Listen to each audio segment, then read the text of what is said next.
I don't know what's worse, hearing your best friend scream your name in a hospital waiting room or realizing the blood on his shirt is yours.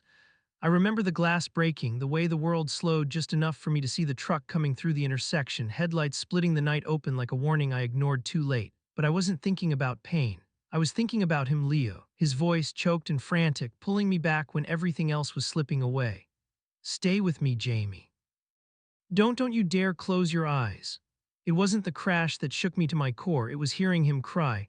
Leo doesn't cry, he bottles, he punches walls, he laughs at funerals, and yet there he was, whispering every secret he'd ever kept between those trembling breaths like my life depended on hearing the truth. You idiot, he gasped, his forehead pressed to mine as sirens wailed. Why'd you jump in front of me? I couldn't speak, not then. But in my head I was screaming it, because I've loved you since we were 13 and you don't even see me. What they don't tell you about near-death experiences is that they don't always give you clarity. Sometimes they just make the silence heavier afterward. I survived the crash, barely, a ruptured spleen, a shattered wrist, a steel rod in my femur. And weeks in a hospital bed wondering if Leo meant the things he said or if fear had pulled lies out of him. He never mentioned it again. Not when he visited every day, not when he held my hand like it was nothing. Not when he slept in the vinyl chair beside my bed like he hadn't gone home in days. Just endless small talk, inside jokes, stupid TikToks he thought would make me laugh. Never once did he repeat those words, I need you or I can't lose you, or what had he said just before I passed out? I'm sorry I never told you, told me what Leo. And here's the first twist, I wasn't the one who kissed him. Weeks later, out of the hospital and buried in a routine of physical therapy and pretending everything was fine, Leo kissed me. Out of nowhere, no preamble, no warning, just a whisper soft shut up when I was ranting about my favorite anime and then his mouth on mine like it was the only thing he'd ever wanted to do. My brain short-circuited. This was the boy who had dated half the girls in our high school, who once told me he couldn't ever picture being with a guy. This was Leo, the straightest straight boy I'd ever known, and he kissed me like he'd done it 1,000 times in his dreams. But before I could say anything, before I could even breathe, he pulled back and said, don't read into it. Then he walked away like he hadn't just detonated a bomb in my chest. For weeks, I tried to convince myself that the kiss didn't matter, that it was a mistake, that maybe he'd been confused or worse, drunk, though I knew he hadn't been. I replayed the moment over and over in my mind, each time hoping I'd wake up and find out it was some strange, dream-induced hallucination. But it had happened, and nothing in me could forget it. I pushed it down, buried it under layers of laughter and pretense, pretending it was just another thing in our friendship to add to the list of things we never talked about, like the time I cried in his arms after my mom died, or when he held me as I tried to push my guilt over his pain away. But no matter how many times I tried to bury it, there was always this knot in my chest that never went away. Then one afternoon, Leo came over to my apartment, the sound of his knock shaking my insides like an earthquake. I hadn't invited him, in fact, I'd barely spoken to him in the days leading up to it. I was waiting for him to talk about what happened, to give me some explanation, but he hadn't, so I wasn't prepared for what came next. Leo stepped into the room like he owned it, his usual cocky grin gone, replaced by something I'd never seen in him before. His eyes were soft, hesitant, vulnerable. I can't keep pretending like nothing happened, he said, his voice low, like he was afraid of his own words. I froze. The room seemed to shrink, the air thick and pressing down on me. My heart skipped, ached. I wanted to scream, to demand he say something that would make sense of it all, but instead I did the opposite. I stepped back. What do you mean? My words were almost a whisper, barely audible, as though saying them too loudly would break something fragile between us. Leo laughed, but it wasn't his usual laugh. It was raw, like a confession. What I mean, he started, pacing the length of the small room, is that I'm tired of being scared, tired of hiding. I kissed you that day because, he stopped, his hands falling to his sides as if the weight of his own revelation had drained him. I took a step forward, barely noticing how close we were now. Because, I asked, feeling like a stranger to my own voice, and then it happened, the twist. He stared at me, his eyes searching mine like he was seeing a part of me he hadn't noticed before. Because I think I'm in love with you, Jamie, he said quietly, as though testing the words, as though they were as unfamiliar to him as they were to me. And in that moment, every single wall I'd built around my feelings crumbled. The words hung in the air between us like smoke too thick to breathe through. In love with me, I repeated, feeling the ground shift beneath my feet, as if the world had tilted and I was left dangling in this surreal moment. I couldn't process what he was saying, couldn't make sense of it. Leo, the guy who had spent years telling me he wasn't into guys, the guy who had laughed off every conversation we'd ever had about love and dating, who had always treated me like the safest friend to hide his secrets, was telling me he loved me.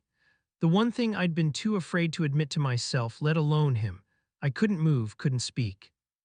I think I was still waiting for him to say it was a joke, to flash that stupid grin and laugh it off like he always did when he put his foot in his mouth. But there was no laughter this time. No grinning, just raw sincerity in his eyes, something vulnerable and open that made me want to reach out, to pull him into a hug and tell him everything I'd never said. But I couldn't, not yet. I'd spent too many years hiding my feelings for him, building a life around the lie that I was okay with just being his best friend. I'd accepted the silence that existed between us, the unspoken tension that had lingered for years, suffocating every time we were too close for comfort. I had convinced myself that I could live with it, that I could always pretend, but hearing him say the words out loud shattered the walls I'd built. Now nothing felt safe anymore. He was looking at me with that wide-eyed intensity, waiting for me to say something, anything. I opened my mouth, but the words didn't come, and then it happened. He took a step closer to me, his hand reaching out like it had a mind of its own. I thought I was going to fall, physically, emotionally. I closed my eyes, unable to face what was coming next, what I'd always wanted but never thought I could have. But just before his fingers brushed my arm, he stopped. His breath caught in his throat, and I felt a surge of panic pulse through me. This is it, I thought. This is where he pulls away. This is where it all falls apart. But Leo didn't pull back. He pulled me to him.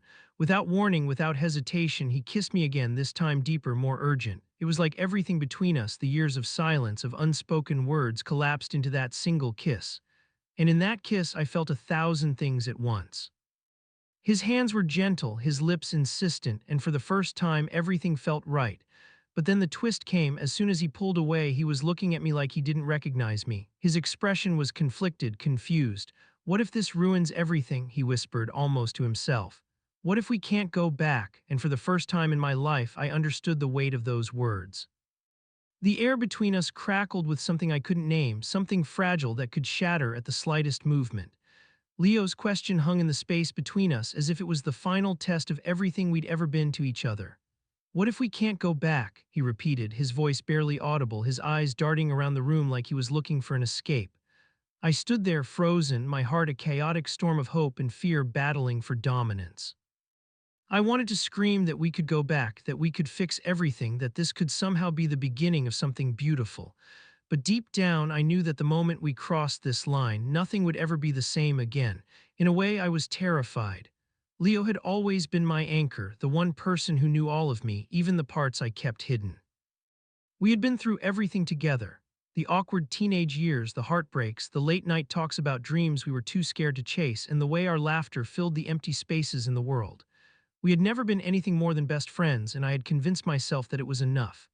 But now, standing in front of him with the taste of his kiss still lingering on my lips and his uncertainty mirroring my own, I realized that enough was a lie I'd been telling myself. We weren't just friends anymore. We never had been, not really. I had hidden my feelings for so long that I forgot what it felt like to truly be seen. And now, after everything that had happened, I was afraid of what would happen if I finally let myself be seen. Leo's hands trembled at his sides as he tried to figure out where to go from here. It was like watching someone drown in the ocean, their desperation so palpable that it tugged at the very core of me. And then, in that moment of silence, I realized something. He wasn't the only one who was scared. I was too, scared of how much this could hurt, scared of losing him if this didn't work, scared of how much I had already invested in a future that felt impossibly fragile. But as I looked at him, something deep inside me shifted. Maybe we couldn't go back, maybe that was the point. Maybe this wasn't about returning to what we'd been, but about creating something new, something terrifying and uncertain, but something worth risking everything for. Before I could speak, before I could tell him that I wasn't ready for the world to come crashing down around us, Leo did something that broke me. He stepped forward again, but this time he didn't kiss me. He held me, his arms wrapped around me in the tightest embrace, his face pressed into my neck like he was trying to bury himself in me. "I'm scared too," he whispered, his voice muffled against my skin. "But I don't want to be scared anymore. I don't want to pretend we're just friends, Jamie, not when I feel like this." I closed my eyes, letting the moment wash over me, knowing deep in my soul that everything had changed. And in that second, something that felt impossible before, the truth, became the only thing that mattered. The days that followed were a blur, a chaotic rush of emotions I couldn't quite keep up with. For the first time, I felt like I was living in a dream, one where the rules I had spent my entire life following no longer applied. Leo and I didn't talk about what had happened. We didn't have a conversation where everything was neatly explained, where all the pieces fell into place. Instead, we let the silence stretch between us, but it wasn't awkward. It wasn't uncomfortable. It was ours. There was an unspoken understanding that something had shifted, something neither of us could take back, and yet neither of us wanted to. Our friendship, whatever it had been buried under a new layer of vulnerability, of truth that we were both trying to figure out how to navigate. We didn't rush into anything. We didn't rush to define anything. We simply existed together in this strange, delicate space where nothing felt certain except that somehow we had both found our way to each other. But the twist was that the real test didn't come in the moments that followed. It came when the world outside of us tried to pull us back into the roles we had always played. We both still had friends who didn't know the truth, who couldn't know. We both still had expectations to meet, paths to follow that had nothing to do with this new version of us. There were glances from other people, whispers behind closed doors, and those old, familiar assumptions about what friendship between two people meant, especially when one of them was Leo. The one everyone always thought would end up with some perfect girl, the one everyone assumed was straight. But Leo didn't flinch. He didn't care about the whispers. He didn't care about the expectations. And neither did I. We started finding new ways to be together, even if the world around us was still pretending nothing had changed. A stolen moment in the hallway, a quiet confession after a long night. The way his hand would brush mine when we thought no one was looking, the weight of his fingers a promise that we were no longer hiding. Then came the night that completely unraveled everything. It was the way Leo kissed me again, this time in front of everyone, without hesitation. There were no excuses, no apologies.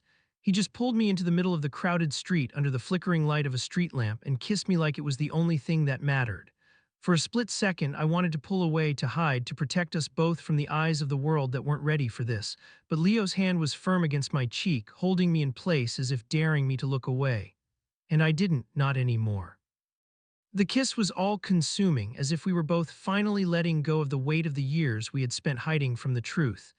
When we pulled away, Leo smiled, his eyes shining with something I had never seen before. "No more hiding," he whispered, and in that moment I realized he was right. We didn't need to go back. We needed to keep moving forward together. And so, as I stood there in the cool night air with Leo's heart beating against mine, I understood something that I had spent years ignoring. Love doesn't have to be neat or easy or even make sense. Sometimes it's a messy, unpredictable journey. And sometimes the hardest thing isn't admitting the truth to someone else, it's admitting it to yourself. The truth that I had hid my feelings for years because I was scared of losing him. The truth that he had hidden his feelings too because he didn't want to lose me either. But here we were. And in that moment, I knew that everything had led us to this, a kiss, a promise, and the possibility of a future neither of us had ever dared to dream about.